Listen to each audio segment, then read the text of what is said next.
नमस्कार दोस्तों, मैं दिग्विजय सिंह आप सबका बहुत स्वागत करता हूं दिग्विजय इकोनॉमिका में।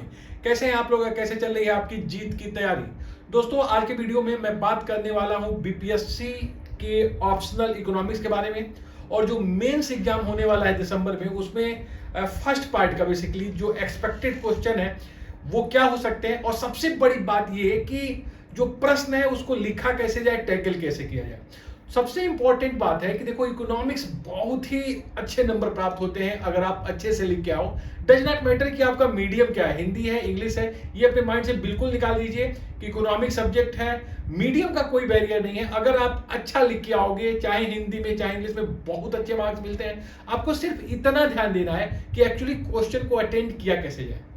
देखो, जब क्वेश्चन आपके सामने आए और मैं फर्स्ट पार्ट की बात करूं जिसमें micro economics, macro economics, international trade, public finance, इन सब चीजों से प्रश्न पूछे जाते हैं। तो जब क्वेश्चन आपको पूछे जाए तो ठीक से पढ़िए कि क्वेश्चन क्या पूछा जा रहा है। अगर क्वेश्चन पूछा जा रहा है डिस्कस करिए, तो क्वेश्चन को आपको एक्सप्लेन करना है। जब आपसे कहीं कहा जाता है कि क्रिटिकली एक्सप्लेन या फिर क्रिटिकली एग्जामाइन, तो आप आलोचनात्मक व्याख्या जरूर लिखिए। तो एक बार आपको प्रश्न देखना है कि ब्रीफ डिस्कशन लिख रहा है कि क्रिटिकल एनालिसिस करने को बोला जा रहा है। एक बार क्वेश्चन को आप देखें। और सबसे बड़ी बात, जो क्वेश्चन लिखने का इकोनॉमिक्स में जो फ्रेम है वो क्या है। सबसे पहले जो भी प्रश्न पूछा जाए उसको आपको टू द पॉइंट लिखना है। सबसे पहले थोड़ा सा इंट्रोडक्शन लिखिए आप, सिर्फ जो है 25 से 30 शब्दों में इंट्रोडक्शन होना चाहिए। उसके बाद आप एजम्पशंस पे आ जाइए। एजम्पशंस के बाद उस सिद्धांत के ग्राफिकल रिप्रेजेंटेशन पे आ जाइए। ग्राफिकल रिप्रेजेंटेशन के बाद कंक्लूजन पे आइए। अगर आप इकोनॉमिक्स के प्रश्न में डायग्राम कम बनाते हैं तो आपको अच्छे नंबर नहीं मिलेंगे, क्योंकि मैं देखता हूं कि एग्जामिनर जो होता है इकोनॉमिक्स का, वो बहुत हद तक वो सिर्फ डायग्राम देख के समझ जाता है कि आपका कॉन्सेप्ट कितना क्लियर है। इसलिए एक क्वेश्चन में अगर लॉन्ग क्वेश्चन है तो मैं सोचता हूं कि कम से कम 2 या 3 डायग्राम आपको जरूर जरूर बनाने चाहिए, जिससे ये पता लगे कि आप इस सब्जेक्ट पे कितना पकड़ रखते हैं। दूसरी चीज, कई बार ऐसे प्रश्न होंगे जैसे बैलेंस ऑफ पेमेंट से प्रश्न आपसे पूछा जाए, तो बैलेंस ऑफ पेमेंट में कोई इस तरीके का डायग्राम नहीं है, लेकिन आप उसे फ्लो चार्ट के माध्यम से दिखाइए कि अगर बैलेंस ऑफ पेमेंट है तो उसका करेंट अकाउंट क्या है, कैपिटल अकाउंट क्या है। करेंट अकाउंट का जब आप सब डिवीजन करिए तो करेंट अकाउंट में किस तरीके से ट्रेड अकाउंट आएगा या फिर विजुअल अकाउंट आएगा, इनविजुअल अकाउंट कैसे आएगा, फिर इनविजुअल अकाउंट पे कितने भागों में बटे। तो देखो, मेंस में जो लिखने का तरीका है ना दोस्त, वो सबसे इंपॉर्टेंट ये है कि आप अपने नॉलेज को रिप्रेजेंट कैसे करते हो। रिप्रेजेंटेशंस के मार्क्स हैं। आप पिछले 6 साल से पढ़ाई कर रहे हो, डज नॉट मैटर, लेकिन 6 साल की पढ़ाई को 3 घंटे में कितने अच्छे से एक्सप्लेन करते हो, दिस इज द मैटर। तो हमेशा आप ध्यान रखिए कि प्रश्न को टू द पॉइंट लिखना है, जो वर्ड लिमिट दी गई है उसको फॉलो करिए आप, डायग्राम ज्यादा बनाइए, और लास्ट में जो एनालिटिकल पोर्शन है कि आपका एनालिसिस क्या है उसको जरूर लिखे आइए। तो किसी भी आप देखोगे परीक्षा में जो मेंस ओरिएंटेड है उसमें लिखने का तरीका बहुत हद तक आपको दूसरों से डिफरेंट करता है, और नंबर आपके तभी आते हैं, टॉपर आप तभी बनते हैं जब आपका लिखने में थोड़ा सा जो है दूसरों से डिफरेंस हो। तो डज नॉट मैटर आप कितना पढ़े हो, मैटर यहाँ पे ये करेगा कि तुम अपने नॉलेज को रिप्रेजेंट कैसे करने जा रहे हो 67th बीपीएससी एग्जाम में। तो दोस्तों, मैं इकोनॉमिक्स के यहाँ फर्स्ट पार्ट की चर्चा करूंगा कि बीपीएससी जो इकोनॉमिक्स ऑप्शनल है उसमें जो है आपको ये पार्ट फर्स्ट में जो एक्सपेक्टेड प्रश्न हो सकते हैं वो क्या हो सकता है, और उसको आप किस तरीके से टैकल करेंगे ताकि आपको बहुत अच्छे मार्क्स मिल जाए। तो आइए हम आपसे इस पे चर्चा करें दोस्तों। तो जो मैंने क्वेश्चन कुछ आपके लिए गेस किए हैं वो ये हो सकता है। Number 1 question, explain consumer equilibrium with the help of indifference curve analysis. उदासीनता वक्र विश्लेषण के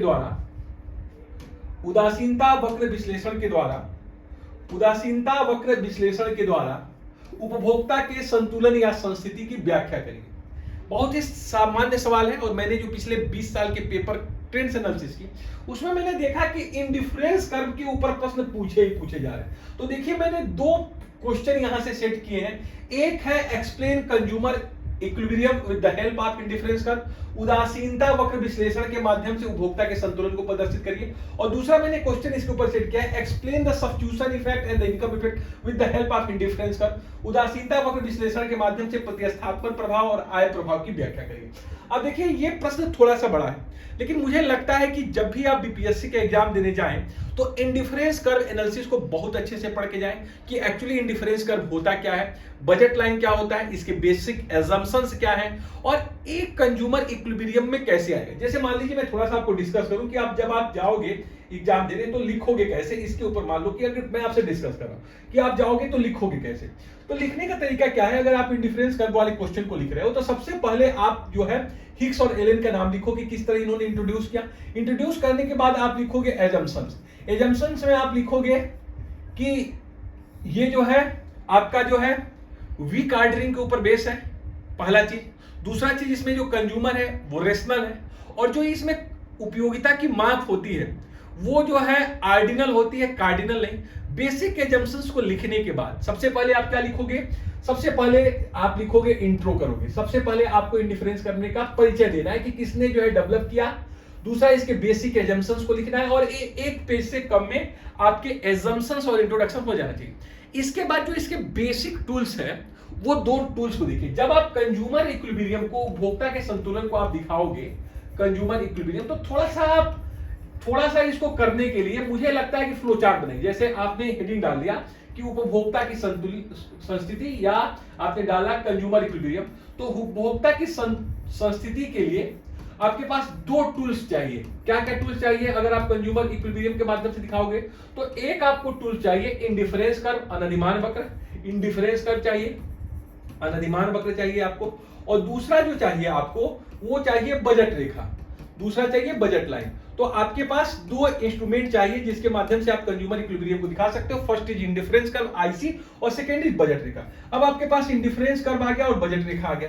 अगर आपके पास दो इंस्ट्रूमेंट्स है तो आप कंज्यूमर के इक्विलिब्रियम को दिखा सकते हो। अब बस यही है, जो ही आप इंडिफरेंस कर्व लिखोगे आप डायग्राम बना दो, इंडिफरेंस कर्व दिखा दो। बजट रेखा लिखा तो बजट रेखा का आप डायग्राम बनाओ। तो देखो दो डायग्राम, आपने पहले इंडिफरेंस कर्व को समझा दिया, इसका बता दिया कि मार्जिनल रेट ऑफ सब्स्टिट्यूशन घटता हुआ होगा। बजट लाइन आपने समझा दिया कि बजट लाइन ये होगी जहां उपभोक्ता की सारी जो है इनकम खर्च हो जाती है, इसके बयान वो कंज्यूम नहीं कर पाएगा, इसके नीचे उसके पास पैसे बच जाएंगे। ये जो है अगर एक्स वस्तु है तो सारी चीजें वो एक्स को परचेज किया, वाई पे इतनी चीजें खरीद लिया। तो इसका स्लोप आप दिखा दो। बजट लाइन अगर मान लो कि ये बीएल है तो इसका स्लोप क्या होगा, P X by P Y, जो प्राइस रेशियो है। इसका स्लोप अगर आप दिखाओगे तो marginal rate of substitution X Y होगा, marginal utility of X by marginal utility of Y.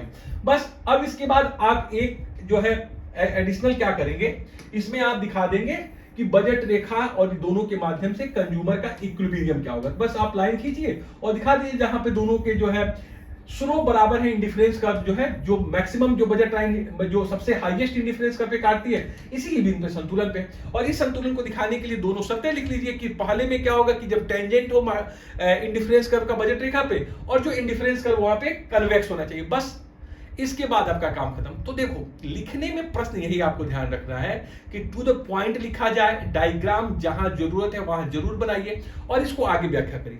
दूसरा प्रश्न जो मैंने आपके सामने सेट किया था इसके लिए, वो मैंने आपको बताया कि दूसरा प्रश्न मेरा था इनकम एंड सब्स्टिट्यूशन इफेक्ट के बारे में। ये प्रश्न बहुत पूछा जाता है। जब भी हम बात करेंगे इनकम इफेक्ट और सब्स्टिट्यूशन इफेक्ट, तो आप जानते हो कि जो प्राइस इफेक्ट है वो बेसिकली दो चीजों का जोड़ होता है। प्राइस इफेक्ट क्या होता है, दो चीजों का जोड़ होता है।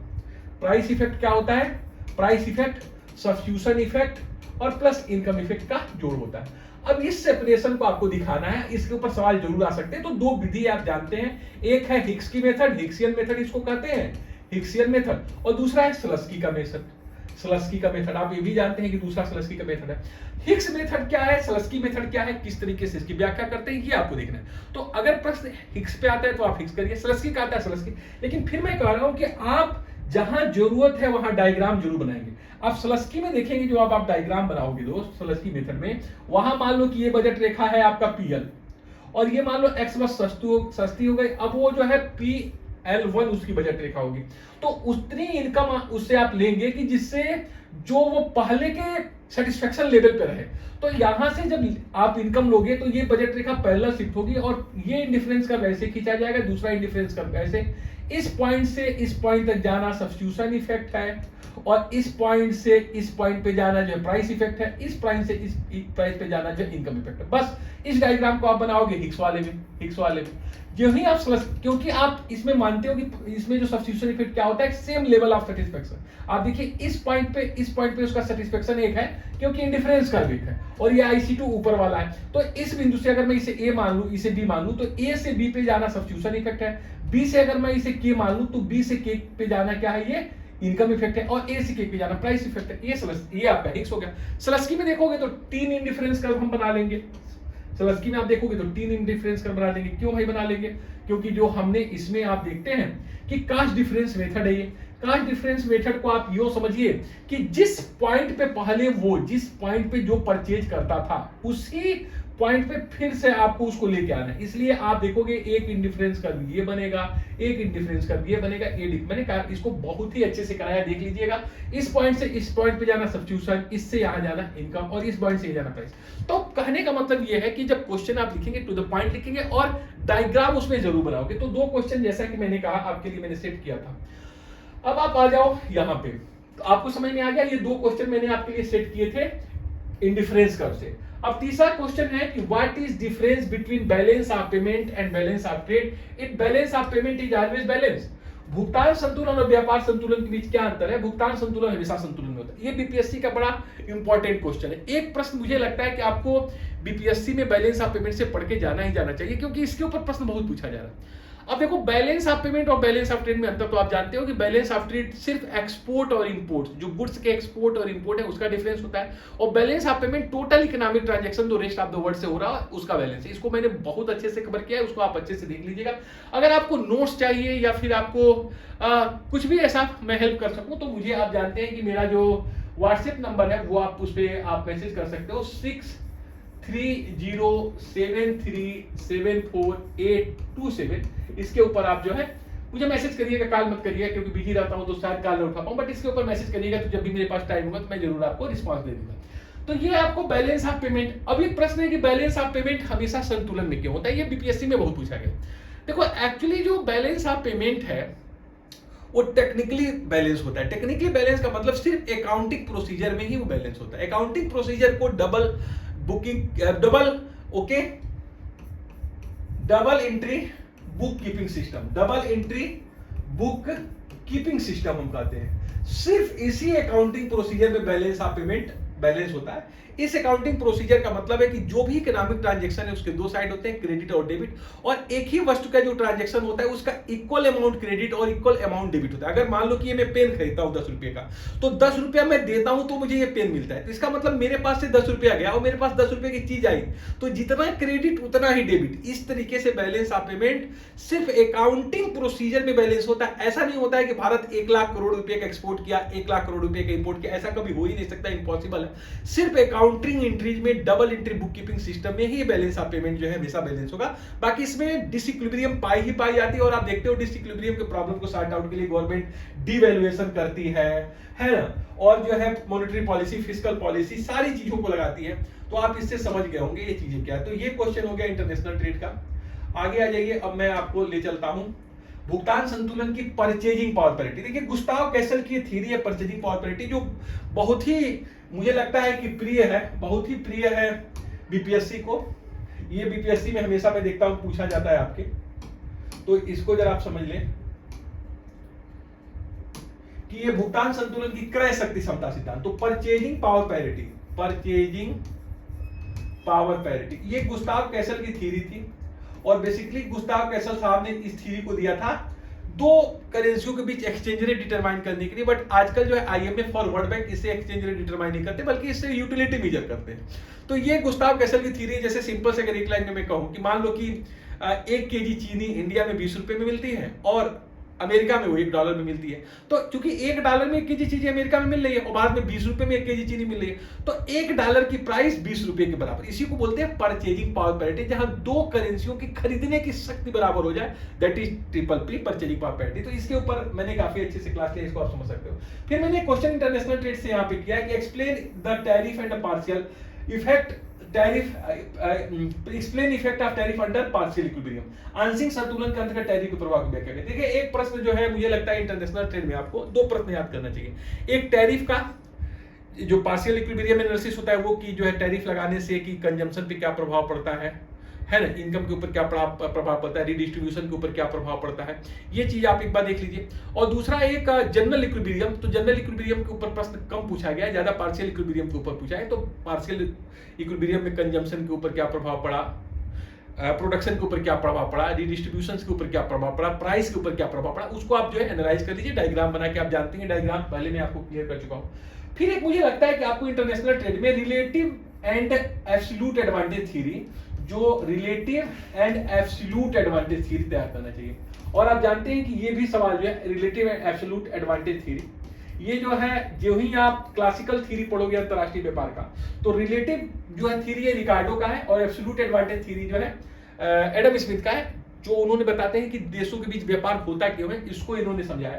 तो वो आप तैयार कर लीजिए। तो 2 प्रश्न टैरिफ को तैयार कर लो आप लोग, बैलेंस ऑफ पेमेंट तैयार कर लो, और relative and absolute cost difference तैयार कर लो। 3 क्वेश्चन मैं आपको सजेस्ट कर रहा हूं। फिर मैक्रो में मुझे लगता है कि आप लोग किन्स को जरूर तैयार कर लो, कि किन्स का पूरा इंप्लॉयमेंट और इनकम मॉडल क्या है, इफेक्टिव डिमांड क्या है, एग्रीगेट डिमांड क्या है, किस तरीके से अलग इसको तैयार कर लो। फिर एक्सचेंज रेट के ऊपर एक प्रश्न है कि define exchange rate, what are the impact on international trade. जो विनिमय दर है ये क्या होता है और अंतरराष्ट्रीय व्यापार पे इसका क्या प्रभाव होता है। जब एक्सचेंज रेट घट जाते हैं, एक्सचेंज रेट बढ़ जाते हैं, कैसे एक्सचेंज रेट का एप्रिसिएशन और डिप्रिसिएशन से संबंध है, कैसे एक्सचेंज रेट का जो डिवैल्यूएशन से संबंध है, अगर करेंसी आपकी अप्रिसिएट कर जाए, डिप्रिसिएट कर जाए तो क्या इंपैक्ट पड़ता है। तो ये सारी चीजें मैंने बहुत अच्छे से कराया है, आप लोग इसको अच्छे से कर लीजिएगा, मेरे हिसाब से बहुत बेहतर आपसे तैयारी हो जाएगी। फिर देखिए मैंने यहाँ पे जो क्वेश्चन कराए हैं वो है कि केंद्रीय बैंक के क्या काम है, आलोचनात्मक रूप से मंदी के अवधि में मौद्रिक नीति का विश्लेषण करिए। What are the functions of central bank, critically analysis the monetary policy in the COVID era. देखो ये बहुत इंपॉर्टेंट है। सेंट्रल बैंकिंग से हमेशा आरबीआई से काम पूछा जाता है कि सेंट्रल बैंकिंग की क्या काम है। आप जानते हो वो नोट इशू करने वाली एजेंसी है, वो गवर्नमेंट का बैंक है, वो बैंकों का बैंक है, वो मॉनेटरी पॉलिसी को कंट्रोल करता है। ओके ना, ये इसका मैनेजमेंट फंक्शन में ये भी आता है कि वो किस तरीके से एक्सचेंज रेट को एक सर्टेन लिमिट में रखता है। लेकिन कोविड एरा में मॉनेटरी पॉलिसी बहुत अच्छे से आरबीआई ने एक्टिवेट किया, तो इन चीजों को कि किस तरीके से उन्होंने ज्यादा लिक्विडिटी को इंजेक्ट करने का काम किया था रिसेशन से बाहर निकालने में, तो इसके ऊपर भी एक प्रश्न आ सकता है। फिर एक 9वां नंबर का प्रश्न हमने सेट किया कि discuss the difference between fiscal and monetary policy और इसके इंस्ट्रूमेंट्स पे।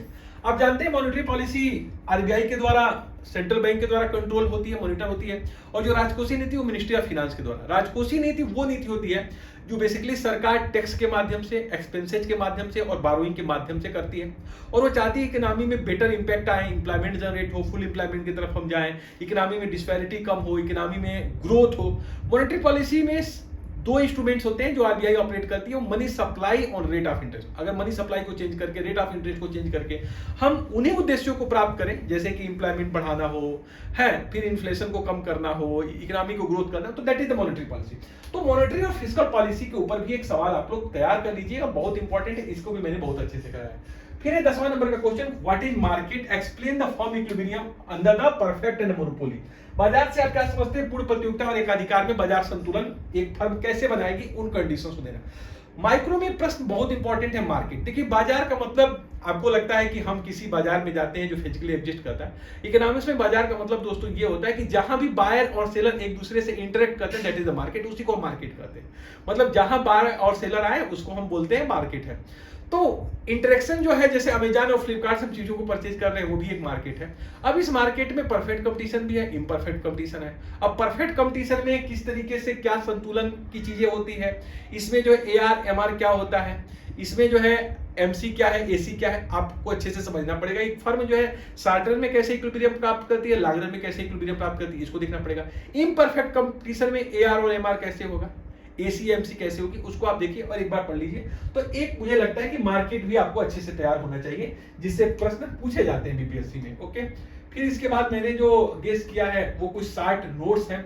अब 60 नोट्स अगर आप देखोगे तो इसमें पहला है ऑप्टिमम टैरिफ जो आपके वेलफेयर को मैक्सिमम कर देता है। गिफिन गुड्स के ऊपर प्रश्न पूछे जा सकते हैं। जे कर प्रभाव के ऊपर प्रश्न पूछे जाते हैं। फिस्कल डेफिसिट, ये चीज आप ध्यान से रखिए कि बजट डेफिसिट के ऊपर प्रभाव जरूर पूछा जा सकता है। फिर रेवेन्यू डेफिसिट क्या है, फिर जो है रेवेन्यू डेफिसिट क्या है, राजस्व घाटा क्या है, इफेक्टिव रेवेन्यू डेफिसिट क्या है, इन्फ्लेशनरी गैप क्या है, रिवील्ड प्रेफरेंस थ्योरी क्या है, किंग डिमांड कर्व क्या है। इन सबको मैं जो है आपके लिए गेस किया हूं कि आप इसको करिएगा 60 क्वेश्चन में। तो 60 क्वेश्चन में आपको मुझे लगता है कि अगर 60 क्वेश्चन आप अच्छे से करते हो ना तो बहुत बेटर होता है 60 क्वेश्चन में नंबर पाना। जैसे कि आप देखो रेवेन्यू डेफिसिट के ऊपर आप लिख के आओ, रेवेन्यू डेफिसिट के ऊपर आप लिख के आओगे तो आपको भी रेवेन्यू डेफिसिट पे आप लिख के आओ, इफेक्टिव रेवेन्यू डेफिसिट पे इन्फ्लेशनरी गैप बहुत इंपॉर्टेंट है कि इसका किस तरह इन्फ्लेशनरी गैप को समझाते थे, रिवील्ड प्रेफरेंस सेमुलेशन का, किंग डिमांड कर्व जो है पाल एंड सूची का बहुत इंपॉर्टेंट है कि किस तरीके से जो है आजकल आप देखते हो ओलिगोपोली मार्केट में प्राइसेस जो है नहीं बढ़ती है, तो जो इसमें जो एआर कर्व हो किस तरीके से किंग होता है और इससे संबंधित जो एमआर कर्व हम खींचते हैं वो क्या होता है, किस तरीके से किंग होता है, इसलिए जो यहाँ लागतें नहीं बढ़ती हैं और प्राइस स्टेशनरी हो जाती है किंग डिमांड कर्व में। तो ये आपको समझाना है कि किस तरीके से किंग डिमांड कर्व के माध्यम से हम बताते हैं कि ओलिगोपोली मार्केट में कुछ चीजों की प्राइसेज बढ़ती नहीं है, प्राइस रिजिडिटी पाई जाती है कि लागत बढ़ गई, मार्जिनल कॉस्ट बढ़ गई, लेकिन जो है उसके बावजूद भी प्राइसेज जो है हमारी उसी लेवल पर रहती है। तो किंग डिमांड कर्व आप जरूर पढ़ लीजिएगा, मैंने बहुत अच्छे से इसको कराया है। बजट के जो डेफिसिट है वो जरूर पढ़िएगा, फिस्कल डेफिसिट क्या है, रेवेन्यू डेफिसिट क्या है, इफेक्टिव रेवेन्यू डेफिसिट क्या है, इसके ऊपर भी सवाल पूछे जाते हैं। तो ये छोटे छोटे कॉन्सेप्ट हैं जो कि पार्ट 1 के लिए मैं बता रहा हूँ। पार्ट 2 के लिए भी ऐसे भी मैं एक आपको गेस्ट लेके आऊंगा। आप लोग पूरे मन से तैयारी करिए, लिखने का प्रैक्टिस करिए। कुल मिला जुला के यही है मेंस में कि आप लिखने का प्रैक्टिस करिए और डायग्राम बिल्कुल आपके सुटेबल होने चाहिए, सटीक होने चाहिए। पहले से प्रैक्टिस करिए कि एआर कैसे खींचेंगे, एमआर कैसे खींचेंगे, इफेक्टिव डिमांड दिखाएंगे तो कैसे ई बराबर जेड लाइन खींचेंगे। ये सारी चीजें आपको अच्छे से सीखना चाहिए और मेरी अगर हेल्प की जरूरत मैं हेल्प करने के लिए हमेशा तैयार हूं। आप लोग अच्छा करिए और मैं चाहता हूं इकोनॉमिक्स को आप करियर के रूप में चुने। इकोनॉमिक्स अगर पढ़े हो तो जरूर रखो ऑप्शनल में, क्योंकि आजकल जो टॉपर्स बहुत आ रहे हैं वो इकोनॉमिक्स से आ रहे हैं। तो बिल्कुल डरने की आवश्यकता नहीं है, मीडियम जो भी हो, हिंदी हो, इंग्लिश हो, डज नॉट मैटर। आप अच्छा करिए, बहुत अच्छा करिए, अभी से पूरे मन लगा के तैयार करिए। तो बस यही, मैं जल्दी से ज्यादा लोगों तक शेयर करिए कि ये वीडियो पहुंचे, ज्यादा से ज्यादा लोग लाभान्वित हो, क्योंकि एग्जाम दिसंबर में होने वाले। मैं सेकंड पार्ट के ऊपर वीडियो बनाऊंगा जब आप लोग इसको ज्यादा से ज्यादा शेयर करेंगे, ज्यादा से ज्यादा लाइक देंगे। तो फिर आते हैं नेक्स्ट वीडियो में और हम बताते हैं कि पार्ट 2 में जो इंडियन इकोनॉमी का पार्ट है उसमें क्या क्या इंपॉर्टेंट है, उसको कैसे करना है। तो thank you so much for watching Digvijay economy का। God bless you dear friend. आओ कुछ अच्छा करें, आओ कुछ बड़ा करें, कुछ करके दिखाओ, कुछ बन के दिखाओ।